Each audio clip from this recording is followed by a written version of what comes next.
पड़ा हूं मैं तेरे चरण कमलों में पशुपति, जरा देखो मेरी तन मन वृथा को गिरिपति।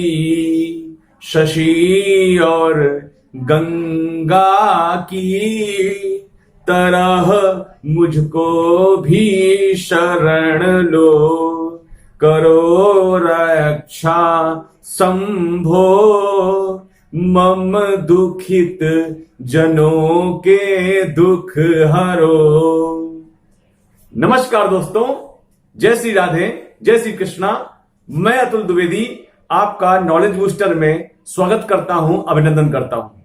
जैसा कि आप जानते हैं कि नॉलेज बूस्टर इस टाइम पे ज्योतिष की वीडियो लेके आ रही है और नॉलेज बूस्टर एकेडमी के तहत सूर्य अष्टम भाव में क्या फल देता है आपके जीवन में। यदि आपका सूर्य 8th हाउस में हो, अष्टम हाउस में हो, अष्टम भाव में हो, तो क्या फल देगा आपके जीवन में, इसका जो है हम लोग आज विश्लेषण करने या विचार करने आए हैं।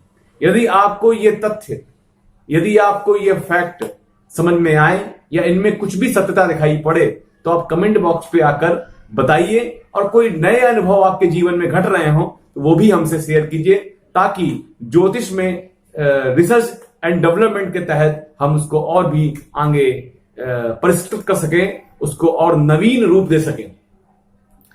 अभी तक जो है सूर्य की सीरीज में आपने सप्तम भाव तक के देखे हैं। मेरे पास कमेंट आ रहे हैं, कई दर्शक बता रहे हैं व्हाट्सएप पे आकर कि आप जो बता रहे हैं उसमें जो है 99% जो गुण हैं वो बिल्कुल मिल रहे हैं और उसमें कोई दो राय नहीं है। इसको और विस्तृत करने की मांग उठ रही है। देखिए, सभी दर्शकों से निवेदन मेरा है कि मैं आपके रुझान के अनुसार, आपके प्रेम के अनुसार, यदि आपका योग्य से हो, क्योंकि मैंने देखे हैं कि जो भी मेरे सब्सक्राइबर हैं वो इतने योग्य स्वयं है ज्योतिष में कि वो सामान्य ज्योतिषियों को या सामान्य जो चीजें उनको समझ में नहीं आती, वो खुद इतने योग्य हैं और बहुत ही इंटरेस्ट लेते हैं चीजों को। और साथ ही बात तो गजब की बात यह कि वो अच्छी अच्छी जगह पे पद प्रतिष्ठा रखे हुए हैं, कहीं किसी अच्छे डिपार्टमेंट में है, कहीं किसी, मतलब उनका कार्य भी बहुत ही उत्तम कोटि का कार्य है इस, और साथ ही साथ में ज्योतिष शास्त्र पर विशेष रुचि है। यानी इसका मतलब ये है कि आज का जो युवा है साइंस एंड टेक्नोलॉजी के तहत में जो है एस्ट्रोलॉजी एक सब्जेक्ट के रूप में समझना चाहता है कि इसमें क्या चीजें हैं। तो उसी को मद्देनजर रखते हुए नॉलेज बूस्टर एकेडमी, क्योंकि रिसर्च एंड डेवलपमेंट की एकेडमी है और वो सारी नवीन चीजें आपके सामने लेकर आएगी। तो आइए वीडियो शुरू करते हैं।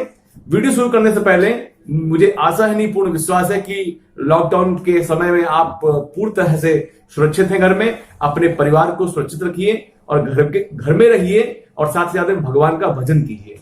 भगवान के भजन में वो शक्ति है कि बड़े से बड़े संकट को टाल सकती है। यही आपसे मेरा निवेदन है, यही मेरी आपसे कामना है कि आपका परिवार मंगलकारी हो और नित्य जो है नए आयाम भारत चढ़े। मोदी जी के अनुसार, प्रधानमंत्री मोदी जी के अनुसार जो उन्होंने कहा है, माननीय मोदी जी जिन्होंने कहा है कि आत्मनिर्भर होना है, सेल्फ डिपेंडेंट बनना है और न कि वसुधैव कुटुंबकम की परिभाषा को जो है परिभाषित करते हुए हमको पूरी दुनिया को के लिए एक मिसाल खड़ी करनी है। इसी सारी चीजों के संदेश के साथ में हम वीडियो शुरू करते हैं। अष्टम भाव का सूर्य, अष्टम भाव का सूर्य जो होता है सभी लोगों के लिए, क्योंकि अष्टम भाव मृत्यु स्थान कहलाता है, दुस्थान कहलाता है। मैं आपको बता दूं, जो सामान्य लोग हैं, जो ज्योतिष में थोड़ी सी जानकारी कम है, तो मैंने एक सामान्य सा एक ये गोचर बना के रखा हुआ है, कुंडली, जिससे कि आपको मैं बता दूं कि अष्टम स्थान होता क्या है। अष्टम स्थान का मतलब 8 नंबर नहीं, अष्टम स्थान का मतलब होता है भाव। ये जो खाने बने हुए हैं, एक खाना, 2, तो इस तरह से 1 2 3 4 5 6 7 8, ये 8वां, ये इसको अष्टम भाव बोलते हैं या अष्टम स्थान कहते हैं। ये दुस्थान कहा जाता है, दुष्ट स्थान कहा जाता है, क्योंकि ये मृत्यु स्थान है। लेकिन मेरा एक यहां पर तर्क है, ज्योतिषियों ने यहां पर जो मत दिए हैं वो निश्चित रूप से बहुत ही खराब मत दिए हैं, उसके रिजल्ट अच्छे नहीं हैं। लेकिन मैंने जो देखा है कि अष्टम 8 नंबर जो होता है, देखिए, मृत्यु एक शाश्वत चीज है। मृत्यु जो है एक शाश्वत है, निश्चित रूप से सबकी मृत्यु आनी है, ये शाश्वत है। और इसको जितना जल्दी व्यक्ति समझ ले उतना जल्दी सुधर जाएगा। अष्टम, देखिए 8 नंबर में अगर बात ये किया जाए तो भगवान कृष्ण भी जो है जन्माष्टमी के दिन पैदा हुए। जन्म अष्टमी, अष्टम माने 8, दुर्गाष्टमी अष्टमी, तो अष्टम की जो बात आती है, मतलब कहा जाता है कि 8 नंबर और 13 नंबर ये अशुभ सूचक लोग बहुत मानते हैं। लेकिन अष्टमी के दिन भगवान कृष्ण पैदा हुए, ईश्वर पैदा हुआ और उन्होंने सिद्ध किया। देखिए, राम मर्यादा पुरुषोत्तम रहे, उन्होंने कभी भी अपने अवतार काल में अपने आप को ईश्वर घोषित नहीं किया। लेकिन गीता में भगवान कृष्ण ने जो है महाभारत के समय अपने आप को ईश्वर घोषित किया। तो अष्टम स्थान में जो अगर सूर्य है तो उसके क्या प्रभाव पड़ते हैं, ज्योतिषियों ने क्या मत दिए हैं, तो मैं उन पर लेके आ रहा हूं। मैंने इस श्लोक की भरमार नहीं की है, श्लोक ज्यादा नहीं बोलूंगा ताकि जो है लोगों को आसानी से समझ में आए, क्योंकि वीडियो ज्यादा लंबी हो जाती है। श्लोक अगर किस किस आचार्य ने क्या क्या श्लोक किए हैं वो श्लोक के समझ व्याख्या करूंगा तो शायद समझता अग्रस्त हो जाए। यदि अगर आप कहेंगे तो वो भी लेके आ जाऊंगा, कोई दिक्कत वाली बात नहीं। अष्टम स्थान का सूर्य जो है मानसागर कहते हैं, और साथ में यहाँ पे काशीनाथ भट्टाचार्य कहते हैं, कल्याण वर्मा जी कहते हैं, डुंडीराज कहते हैं। ये 4 लोग जो है सेम बात कहते हैं कि वो व्यक्ति धूर्त होगा, वो चालाक होगा, ठगी विद्या में माहिर होगा, दूसरों के धन पर जो है अधिकार रखने वाला होगा, यानी कि उसकी दौलत अमीरों के यहां जमा होगी, यानी कि उसका जो है पर धन लोभलुप होगा, दूसरे के धन के प्रति उसकी बड़ी आकांक्षा होगी, यानी लूटने की आकांक्षा होगी। बहुत स्पष्ट शब्दों में कहूं तो लूटने की आकांक्षा होगी। ये प्रवृत्ति उसकी जो है बचपन से ही होगी। जब ऐसी स्थिति की वजह से उसका स्वदेश में तो अपमान हो, मतलब सम्मान होता नहीं है, यानी अपमान हो जाता है, तो वो परदेश में घूमा करता है, भोगा प्यासा घूमा करता है। और ऐसी स्थिति में अष्टम स्थान का सूर्य उसको भोगी और विलासी बना देता है। अब एक बात तो गरीब है, भूखा प्यासा घूम रहा है, भोगी विलासी कैसे बन गया? तो ऐसी कंडीशन में वो विदेश की स्त्रियों से, यानी परकीय स्त्री शब्द आया है, रूप यौवना, क्योंकि सूर्य यहां का जो है व्यक्ति को कामासक्त कर देता है, रूप यौवना में फंसा देता है। वो अपने यौवन के अपनी जवानी के नशे में चूर होकर पर स्त्रियों से संसर्ग करता है, जो विदेशी स्त्रियां होती है उनसे, और उन विदेशी स्त्रियों के कहने पर भच्छा भक्ष खाता है, अर्थात अभक्ष्य वस्तुओं का सेवन करता है, यानी जो खाने योग्य वस्तुएं नहीं है उन वस्तुओं का भी वो सेवन करता है। और जिसकी वजह से वो सनई सनई, जिस तरह सूर्य जो है बढ़ता है, सनई सनई वो मृत्यु के गाल की ओर बढ़ना शुरू कर देता है। अकाल मृत्यु आती है ऐसे व्यक्ति की, और साथ ही साथ में गुह्य रोग होते हैं, गुप्त रोग उसको होते जाते हैं, और इतने गजब के रोग जाते हैं जिससे शरीर क्षीण हो जाता है उसको, और उसने जो धन कमाया होता है वो धन चोर चोरी कर ले जाए, ये स्थिति बनती है। तो आप समझ लीजिए कि क्या स्थिति है, पाप की स्थिति बन रही है। सूर्य जो है अष्टम स्थान पे स्थिति उसके पाप को बढ़ा रहा है। यदि आप मेरी बात को समझना चाहते हैं तो आप गोकर्ण उपाख्यान जो भागवत में दिया हुआ है उसको पढ़ लीजिए। उसमें द्वंद्वकारी नाम का एक राक्षस हुआ है, द्वंद्वकारी नाम का एक व्यक्ति हुआ है जो बड़ा खल हुआ है, बड़ा मूर्ख हुआ है, बड़ा लंपट हुआ है और अधोगामी है, और उसने अपने माता पिता को मारने के बाद में वैश्या स्त्रियों से जो है जीवन यापन करने लगा, उनके साथ में रहने लगा। और एक दिन वैश्या स्त्रियों के कहने पर उसको धन लूट के लाया राजा का, और राजा का धन लूटने के बाद में उन स्त्रियों ने जो है रात में उसकी जीभ उसके मुंह में अंगारे डाल दिए और अंततः उसको जिंदा जमीन में गाड़ दिया। अंगारे डालने की वजह से उसकी आवाज नहीं निकल पा रही है। ऐसा धुंधकारी जीव जो कथा आती है, आप गोकर्ण उपाख्यान के नाम से आती है। गोकर्ण स्वयं भगवान बन के जो है प्रकट हुए, उनके भाई थे, और बाद में जो है भागवत की कथा सुना के उस प्रेत को जो है मुक्त किया। सूर्य जो है अष्टम स्थान पे बैठा होता है, तो ऐसे व्यक्ति की अकाल मृत्यु होती है। अकाल मृत्यु की वजह का मतलब हुआ ट्रेन से कट जाना, जहर से जो है मर जाना, ऊंचाई से कूद कर जान दे देना, फांसी से हो जाना, या कोई आत्महत्या के द्वारा या कोई हत्या कर दे, तो ऐसी स्थिति में अकाल मृत्यु हो जाती है। अकाल मृत्यु की वजह से व्यक्ति प्रेत योनि में चला जाता है। सूर्य जिसका अष्टम भाव में होता है वो प्रेत योनि में चला जाता है और उसकी मुक्ति होना संभव लगभग ना के बराबर हो जाती है। इसका मतलब यह है कि एक समय के बाद में कोई गोकर्ण जी ही आएंगे, तभी वो प्रेत योनि से मुक्त होगा और दूसरा जन्म प्राप्त करेगा। सूर्य अष्टम भाव जो है ये पाताल भाव भी होता है। तो इसके जो पैतृक होते हैं वो भूमि में रहते हैं। भूमि का मतलब क्या हुआ कि जो उसकी जो पैतृक भूमि है, जमीन है, उसमें इसके जो है पैतृक रहते हैं, आत्माएं रहती हैं, जो अतृप्त आत्माएं रहती हैं। इसकी वजह से यदि ऐसा व्यक्ति उसके घर में कभी भी धनागमन नहीं होता है, टेंशन की वजह से होती है। यदि आपको ये चेक करना है कि मेरी बात सत्य है और सूर्य आपका अष्टम स्थान पे है, आपको एक हम उपाय बता रहे हैं। ये बिल्कुल साइंटिफिक उपाय, कोई टोटका नहीं। आप एक फीट चौड़ा 1 फीट लंबा गड्ढा अपने घर में करिए।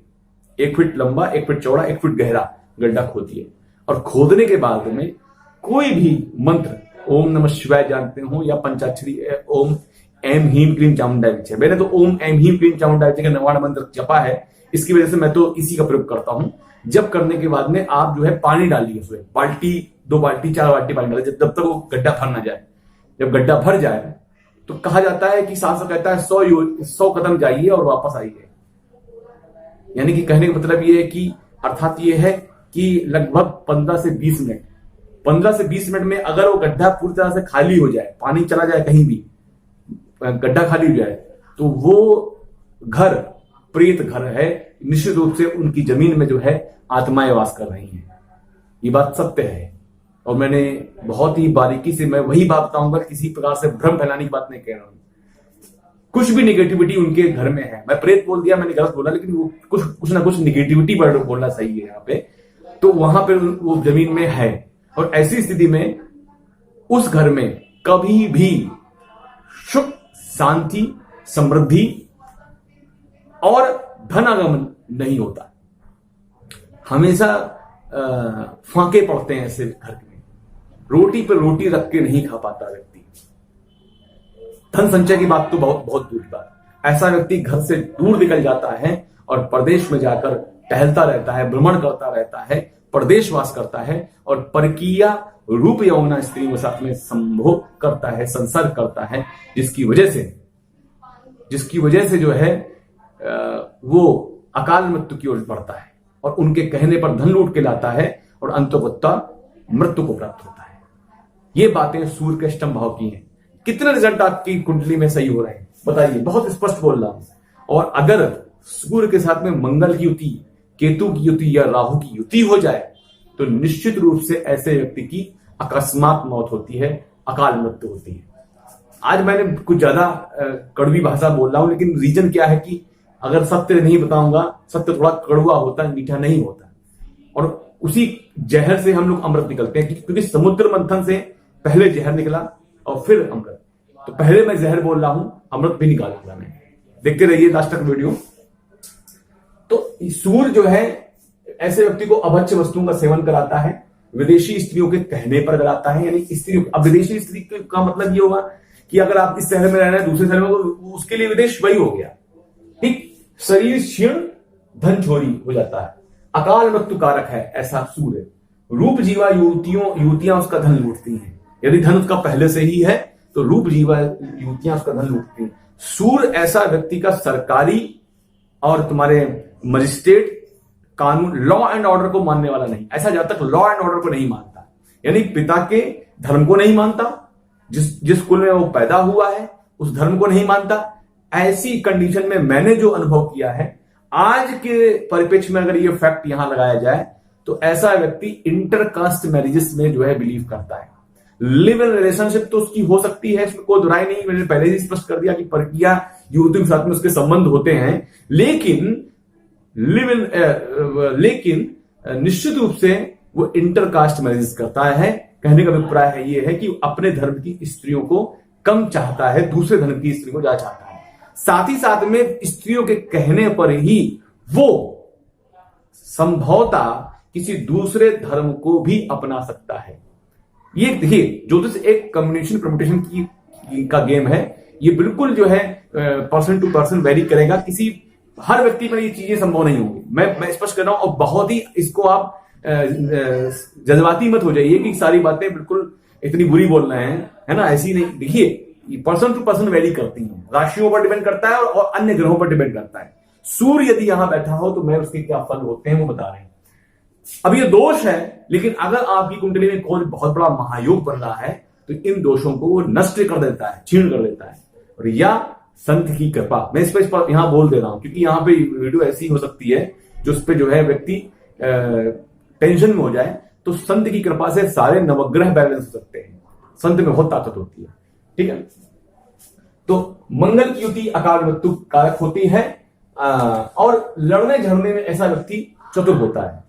और साथ ही साथ में अल्प संतान होती है, नजर उसकी कम होती है, यानी इसका दृष्टि उसकी कम होती है, मंद दृष्टि होती है, कुबुद्धि भी होता है ऐसा व्यक्ति। और दुबला पतला होता है, शरीर उसका मोटा नहीं हो सकता। कोई प्यारा जीव मरने से भारी मानसिक संताप होता है। उसका कोई प्यारा कोई जीव हो, चाहे उसने कुत्ता पाल लिया हो, चाहे वो व्यक्ति हो कोई, चाहे कोई बहुत प्यारा प्रेमी हो, या कोई ऐसा जीव उसने पाल रखा हो जिसकी वजह से उसके अकस्मात मरने से इसको भारी मानसिक संताप होता है। चंचल स्वभाव उसका होता है, स्वभाव से चंचल होता है और विद्वानों की सेवा करने वाला होता है। हाँ, एक चीज यहां पे एक जोशी ने कहा है कि अगर वो विद्वानों की सेवा करता है, विद्वान का अर्थ होता है यहां पे संत की सेवा, संत सेवा से कहा गया है। तो संत सेवा से ये सूर्य अच्छे प्रभाव देना शुरू कर देता है और ऐसे व्यक्ति अकाल मृत्यु के गाल में नहीं जाते हैं। इसलिए जो है ऐसे व्यक्ति को जो है मेरा मानना है कि भागवत धर्म की शरण में जाना चाहिए। भागवत धर्म की शरण में जाए तो उसका लाभ होता है। मैंने यहां पे उपाय भी बता दिया। संत की कृपा और भागवत धर्म की शरण इस ऐसे जातकों के लिए बड़ी बड़ी विशेष लाभदायक हो सकती है और कुंडली में बहुत ड्रास्टिक चेंजमेंट हो सकता है। और सारे ये जो रिजल्ट मैं बता रहा हूं ये सब नल एंड वाइड हो सकते हैं।